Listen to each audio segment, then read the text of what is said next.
Kalau anda suka lauk yang berkuah, resipi gulai ayam serai ni memang wajib anda cuba. Mula-mula kita kisar bawang merah, bawang putih, belacan, halia, kunyit hidup dan serai sampai halus. Jangan lupa tambahkan sedikit air kang tak bergerak pula blender kita.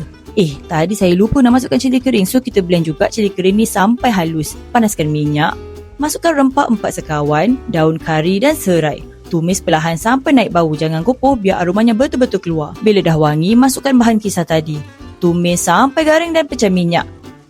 Masukkan serbuk kari ayam, teruskan tumis sampai betul-betul masak dan warna cantik. Sekarang masukkan ayam.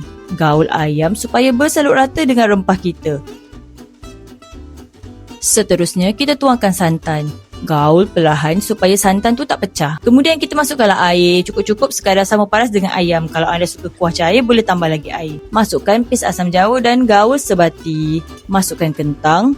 Gaul sekejap kemudian tutup kuali. Biarkan gulai merenih. Bagi ayam serta kentang empuk dan kuah sebati.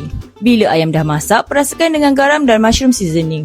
Akhir sekali, masukkan cili padi yang telah kita ketuk dan perahan air limau nipis. Gaul perlahan-lahan dan dah siap gulai ayam serai kita. Wangi, berlemak dan menyengat rasanya, memang padu makan dengan nasi panas.